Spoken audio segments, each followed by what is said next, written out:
My name is Litia and I'm from the beautiful island of Laos and I love listening to Today FM. Today FM rock. My name is Casey, I'm from Tavua. We love Today FM in Tavua. Today FM rocks. My name is Selina, I'm from Tavengavengamba. I love listening to Today FM. Today FM rocks. Pula, my name is Carlo. I love listening to the music in Today FM, in Malak Island. Today FM rock. Today's hit music on Today FM. In the news tonight, police investigate alleged Naval murder.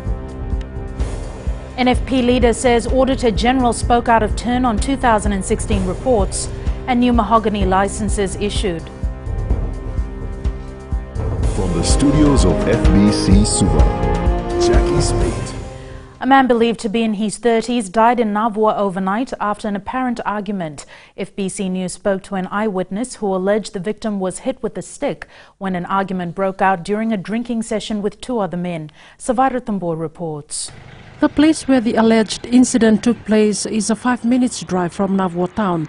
An eyewitness, Wametu Buya, claims during the argument, one of the men stood up and allegedly hit the victim with a piece of timber.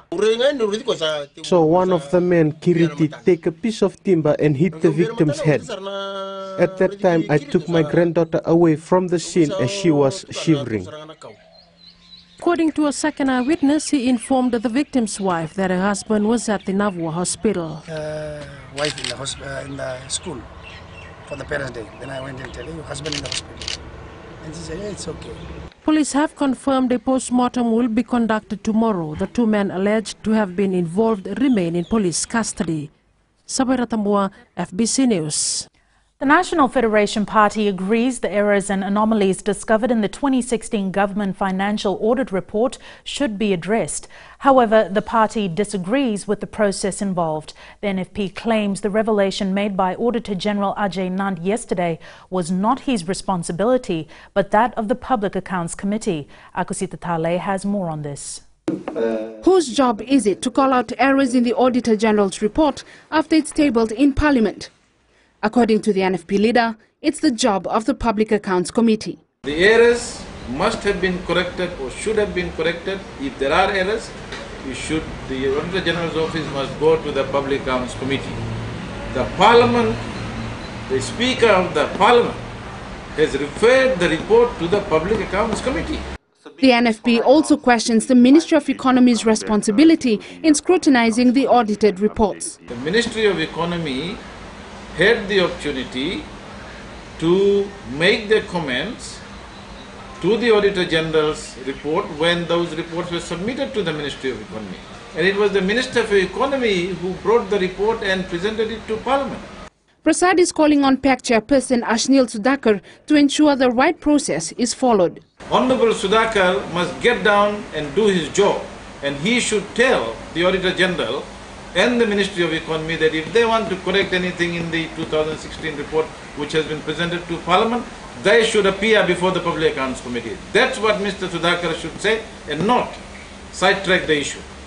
PAC Chair Ashnil Sudhakar told FBC News the Ministry of Economy is better suited to comment on this issue since the Auditor General stated he's been speaking to them. However, he says the PAC will thoroughly scrutinize the reports after the September Parliament sitting in which the corrected reports will be presented.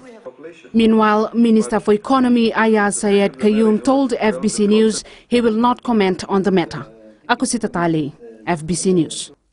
13 businesses were today awarded Mahogany licenses that will allow them to buy hardwood from selected stations under the Fiji Mahogany Trust.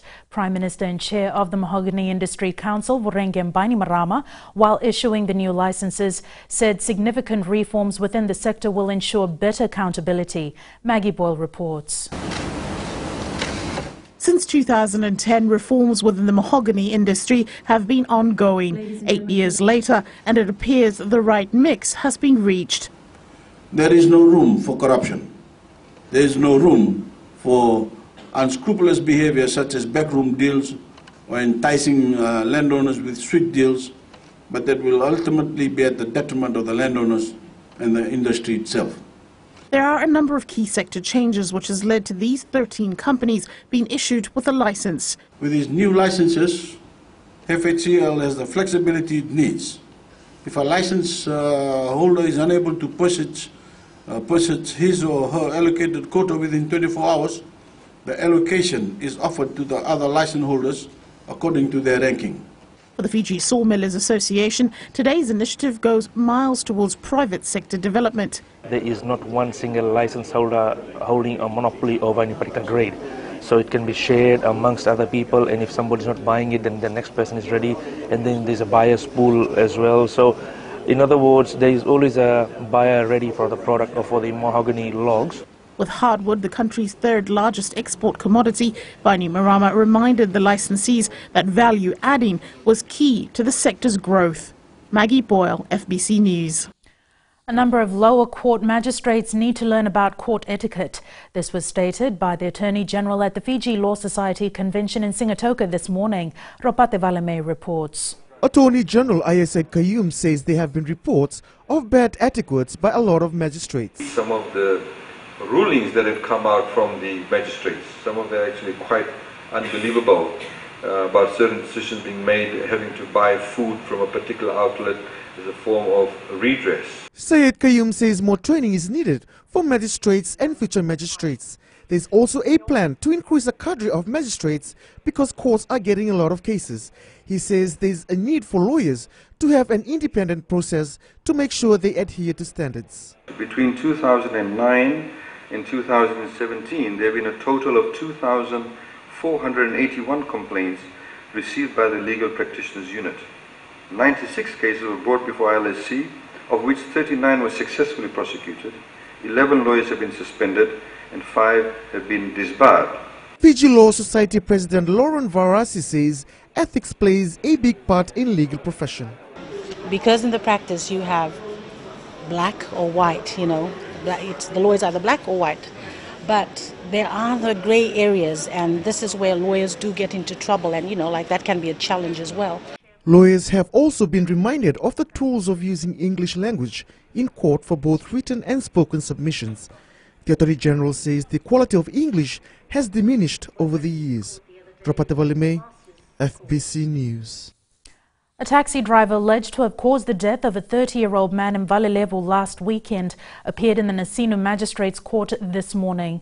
25-year-old Akash Chand is charged with dangerous driving occasioning death. Rachel Nath files this report. Akash Chand is alleged to have driven his taxi in a dangerous manner leading to the death of a businessman, Ashish Jatan, last week. The incident occurred near FNU Nasinu campus in Valilevu. Jatan was heading towards Suva on his motorcycle when he was in collision with Chand's taxi. He was pronounced dead on arrival at CWM Hospital and was buried yesterday.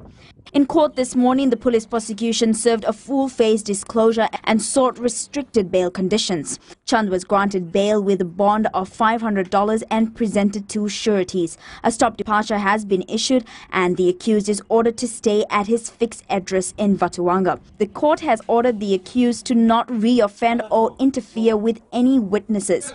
Chand must report to the Nambua police station every Saturday. The case has been adjourned to September 15th. Rachel Nath, FBC News. Still to come, Japanese government adopts more schools. And Rugby Council Executive Director charged with fraud. That's coming up.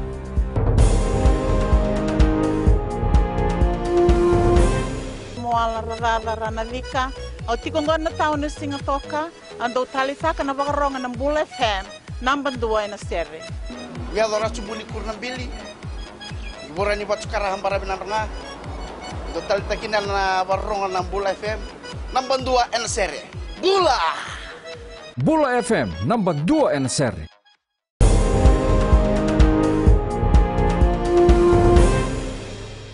Five more schools and their facilities will be completely renovated by the Japanese government under the Adopt a School program.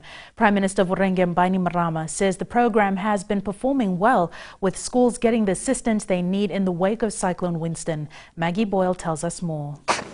Formalizing the $5.24 million agreement with the Japanese government will benefit thousands of children. Adopt a School program has been a wonderful program for us, and I've just commissioned a few schools.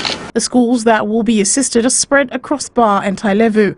Recovery is to support the recovery efforts of Fijian government from Cyclone Winston is our priority, and rebuilding school is one of the most important elements. This assistance follows the Japanese government's previous support of 4 other schools. We selected schools in consultation with the Ministry of Economy and the Fijian government. More than 200 schools were damaged during Cyclone Winston last year, with a number of them still in the process of rebuilding. Maggie Boyle, FBC News. The executive director of the Rugby Council of Leaders appeared in the Suva Magistrates Court this morning, charged with 1 count of abuse of office and 1 count of general dishonesty causing a loss. It is alleged the offences occurred between December 2011 and January 2012. Anna Ravulo reports. The court heard that Mali Rota, while being employed in the public service, did arbitrary acts for gain in abuse of the authority of her office. It is alleged that Rota misappropriated the Rugby investment funds amounting to over $54,900, which was prejudicial to the rights of the Bioban Trust Fund Board and the Rugby Council of Leaders. Rota also dishonestly caused a loss to the council and the Trust Fund Board. Paikek prosecutor Francis Pulewine did not object to bail on the grounds that she surrender all her travel documents.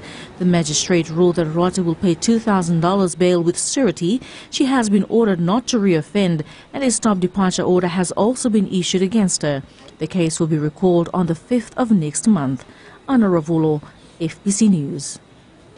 A man who was alleged to have sexually assaulted and raped his wife in a village in Kandavu last year is now a free man.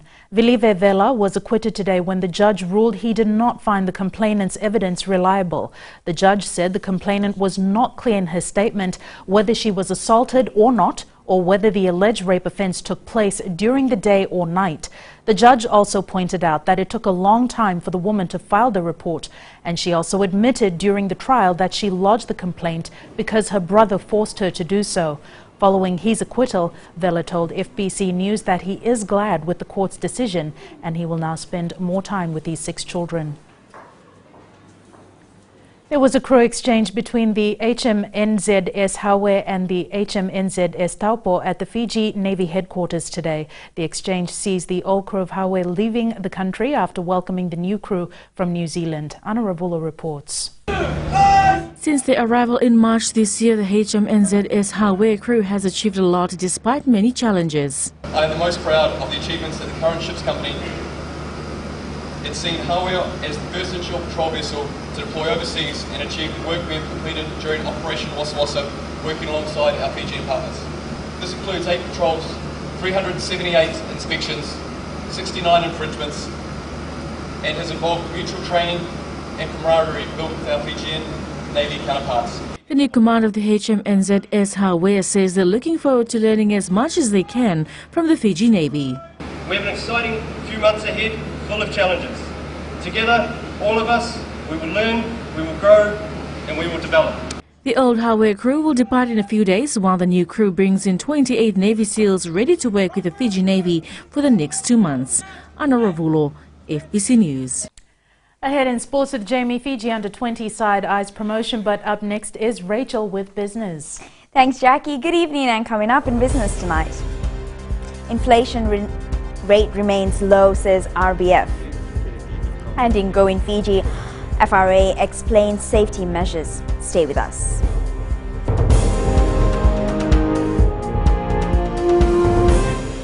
I'm under a sort of of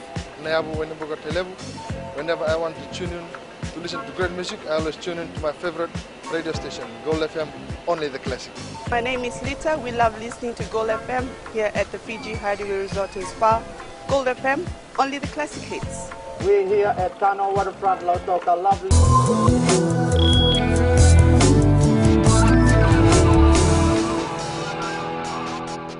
Welcome back. Leading business tonight. RBF Acting Governor Arif Ali says the temporary upswing in inflation due to supply constraints following Tropical Cyclone Winston and other adverse weather conditions last year has subsided. Inflation was 2% for the second time in July, while core inflation excluding volatile items was lower at 1.7%. Ali says foreign reserves continue to reach new records boosted by tourism and other capital inflows. In its monthly economic review, the RBF stated that total investments is forecasted to improve significantly to around 26%. Future Forest Limited has recorded a net loss of over $122,000 for the year ending June 30th.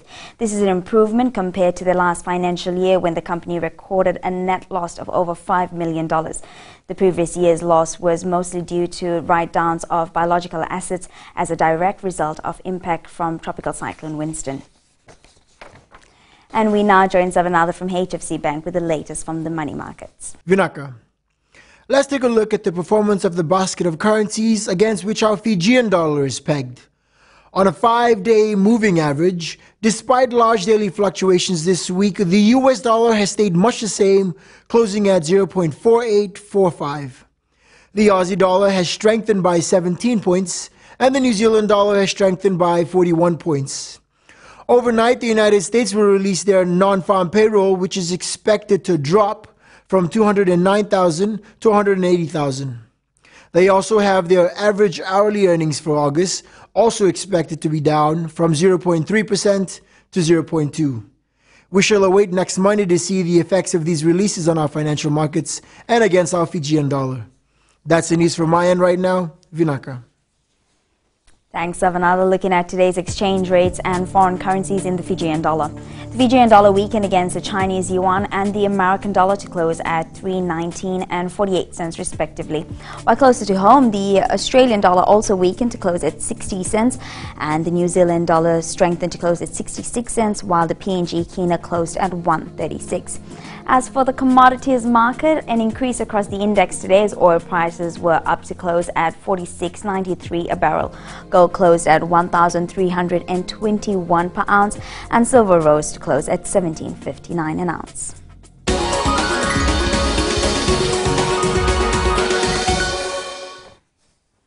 And in Growing Fiji tonight, the Fiji Roads Authority will be examining its safety measures along MacArthur Road in Suva as major road rehabilitations continue. Motorists have raised concerns that there are no hazard lights along the street, especially at night, which could signal them about the roadworks ahead. While there are reflectors and cones on the street, FRA Acting Chief Executive Robert Sen says they will be re-looking into this. Rehabilitation is expected to be completed by the end of next month. If you look at it, the cones and the road barriers are there, which is reflected at night, and we have put in the media release. Well, I'll re-look at it, all the most probably the signages around that area. But we have put, as per our safety measures, we have put all the cones and the barriers, and they are reflected at night. And maybe we'll need to put more safety in terms of public awareness.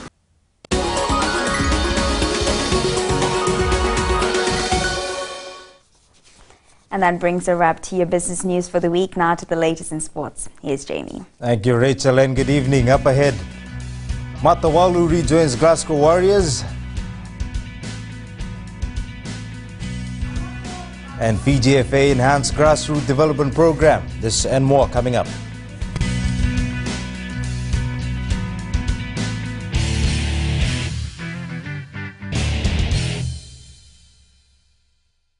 मैं Premila वायरुकु recce recce से सुबह मेरी आँख खुलती है तो मैं मिर्ची एफएम सुनती हूँ. मिर्ची FM is number 1. It's so hot. हम लोग बार टाउन के कैरियर ड्राइवर लोगों ने हम लोग के मिर्ची एफएम सुनो अच्छा लगे. मिर्ची एफएम इज हॉट. हाय, मैं संध्या नारिया रेकी से मेरे सारे दोस्त मिर्ची एफएम सुनते हैं. मिर्ची FM is hot. I love मिर्ची एफएम. हमें स्पिन टोटो ताबुआ के मिर्ची एफएम में सबसे अच्छा गाना बजे. मिर्ची FM it's hot.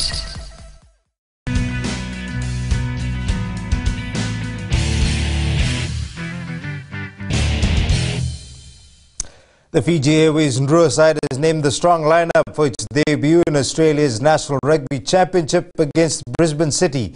Drua coach Sinirusi Serubakula has named the powerful front row led by Vodafone Flying Fijians props Kalibati Tawake and Choeli Veteaki. Frank Lomani starts at half-back. Kini Douglas lines up against Quade Cooper at fly-half, while Captain John Stewart will face off with Samu Kirevi at outside centre. Meanwhile, John Stewart carries a lot of responsibility as captain of the first Fijian Drua side. However, he will lead the team with a wealth of experience. The Suva captain was part of the Vodafone Flying Fijian side this year, played a crucial role in the Fiji Warriors and has also had a stint with Super Rugby club Sunwolves. Eroni Tuinuku has more. It will be a first for majority of the Fiji Airways Drua players to play a high-intensity game tomorrow. Captain John Stewart, who carries a bulk of experience, knows the level of competition his side will go through in the National Rugby Championship. We're really working hard on our set pieces. That's what we're really trying to work on, especially in the scrums, the lineouts, backline. With Australian rugby team releasing its players for NRC, it will be a perfect chance for our local boys to rub shoulders against the Wallabies. Previous training session from the 2 weeks camp till this week, that's what we're emphasizing on, how to be patient and face play and where to be at the right time during the game time, and we've been learning that a lot. So now just a matter of executing it come the game day. Fiji plays Brisbane City at 5 p.m. tomorrow, and the outcome of the game will shape the way ahead for our boys later in the season. Eroni Tuinuku, FBC Sports. Vodafone Flying Fijians halfback Nicola Matawalu has rejoined the Glasgow Warriors in the Guinness Pro 14 competition. The news was welcomed by national coach John McKee, who hopes to see Matawalu back at his best. Vashnil Prasad reports. Flying Fijian stylish halfback Nicola Matawalu is making headlines in Scotland as he joined his former Glasgow Warriors club. You don't even know. The 28-year-old has signed a one-year contract with the option for a second year, subject to a visa and clear medical records. Of course, it will be meaningful to me. Last time I played here was on the semi-final against Ulster as... Oh no, yeah. Matawalu has returned to Glasgow following 2 years in the Premiership with Bath and Exeter Chiefs. Vodafone Flying Fijians coach John McKee, who dropped Matawalu during World Cup qualifiers, says he now has a chance to prove himself. I really hope that Nicola gets himself back on track now. He's got all those distractions off his mind and just gets down to training and playing rugby, and we know what a quality player he can be. Matawalu was earlier cleared of charges of sexually assaulting a woman at a nightclub 10 months ago. Vashnil Prasad, FBC Sports. The Vodafone Fiji Under-20s competing at the Junior World Trophy have set an aim to earn their place back in the top league. The Super Rugby Union believes its development over the years has been consistent because of its regular club competitions. With the Ascot Shield quarterfinals set to kick off this weekend, Super team officials acknowledge the hard work of the clubs and adds that the growth of rugby in the capital city requires a collective effort. We want to look at ways of improving club rugby in Suva.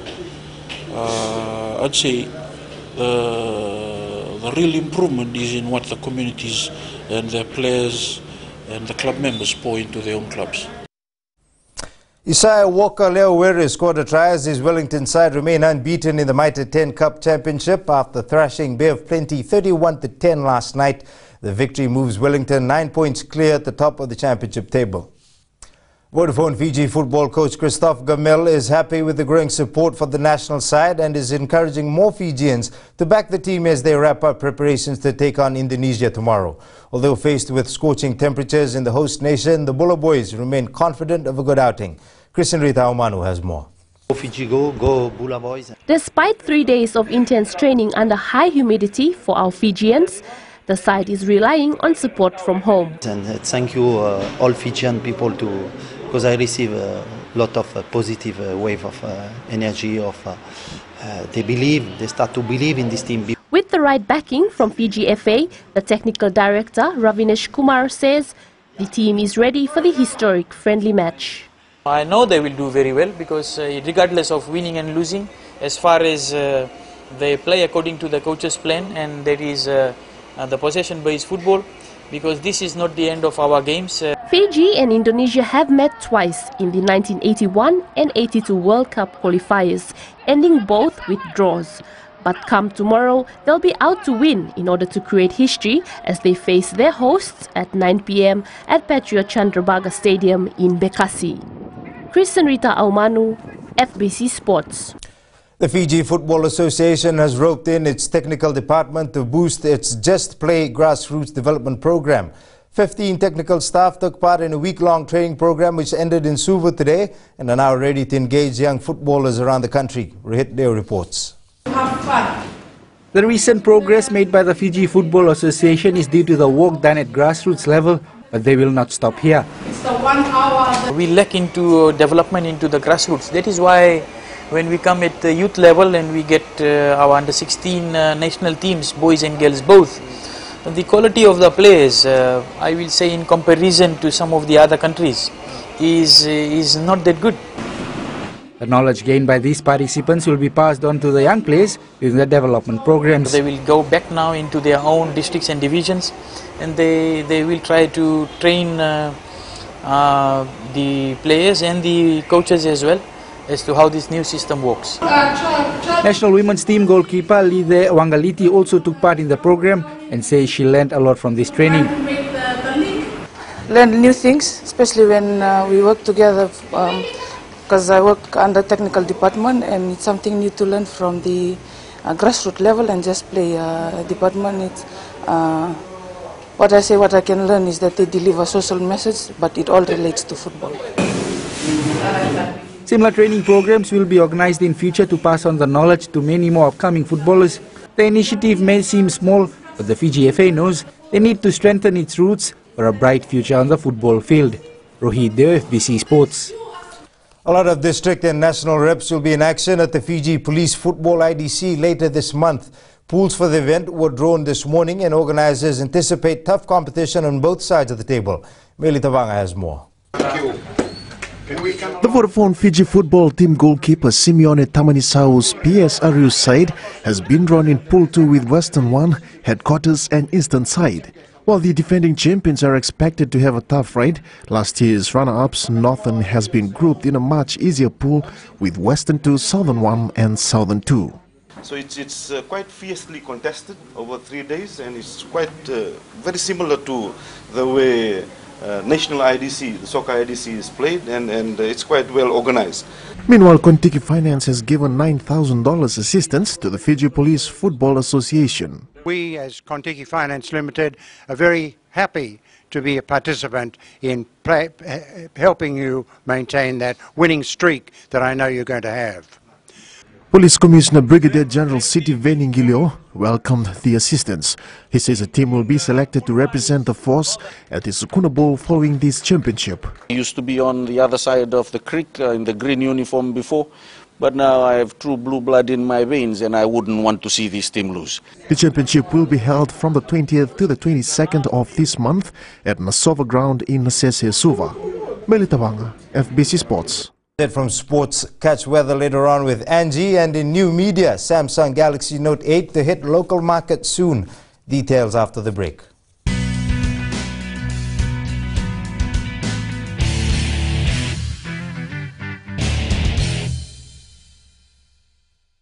Bula, Keron may singatoka, Keron do talita ka na varorong na Radio Fiji 1 and Domoy Viti.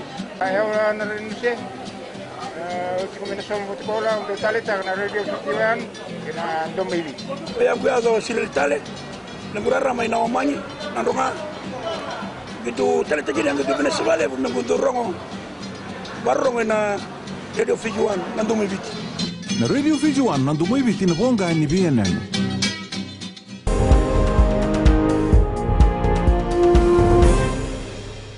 The Samsung Galaxy Note 8 will soon be available locally. Samsung launched the new phone last month, making it a massive player in the smartphone space, especially with its 3 cameras. Kelly Vadala reports. And we join the lovely Angie now with the latest in weather.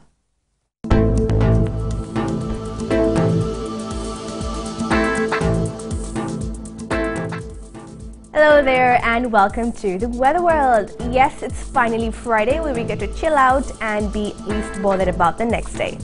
Checking on today, quite a turn from blistering sunshine to showers and thunderstorms in few parts of the country. Let's take a quick look in the west. An amazing day with lots of sunshine and few afternoon showers, a bit of relief for our farmers. Eastwards from Pekhava to Suva, a scorchy day with few showers just to cool things off. And up in Vanuatu, it was mostly cloudy and warm. At sea, northerly winds 15 to 20 knots with moderate to rough seas. And for the tides, high tide tomorrow morning will be at 3:21 with a low tide at 9:50. See the beauty of sunrise at 6:13. For tomorrow, it looks like a day of showers. Tomorrow's temps, Suva will be the warmest with highs of 31 degrees. And looking further into Sunday, if you're planning a Father's Day barbecue outdoors, then you're in luck as the sun is sure to shine. And before I go, I'd like to wish all fathers a happy Father's Day. And that's our FBC weather for tonight. Jackie. Thanks so much for that, Angie. On Fijian Pulse today, we asked, will Fiji Airways Drua beat Brisbane City in its match tomorrow?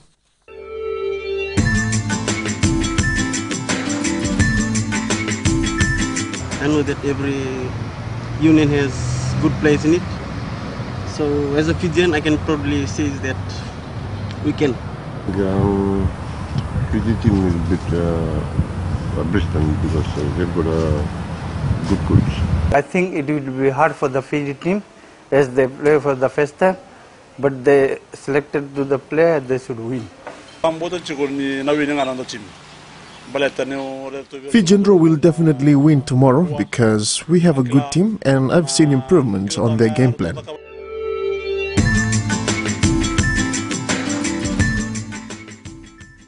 In the world of the weird but not so wonderful, the world says goodbye to skateboarding sensation, an English bulldog named Tillman, who held the world record for fastest 100 meters on a skateboard by a dog. Recapping the main stories, police investigate alleged Naval murder. NFP leader says Auditor General spoke out of turn on 2016 reports, and strong Drua team named to play an NRC opener. For these stories and others, you can tune in daily to our sister radio station Gold FM. To our poll question this week, we are asking, will cheaper flights increase connectivity between Viti level and Vanua level? Visit our FBC website to answer. Before we go, our shot of the day. This beautiful shot was captured by Maureen Money at Novotel Bay in Lami. Send us newsworthy pictures and videos on email fbcnews@fbc.com.fj or share it with us via Facebook page FBC News. You can also follow and tweet us your news tips at FBC_news or simply hashtag FBC News. That was your FBC News for tonight. From the team and I, have a safe and enjoyable weekend. Bye for now.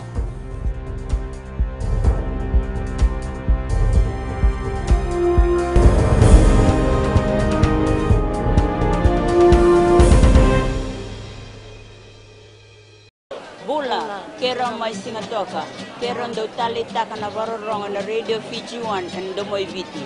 Ayaw na rin siya. Uti kami na sa mga kola, ndo tali taka na radio Fiji 1 and domoy Viti. Kaya ako sila tali, nagurara may Mahogany, nandunga.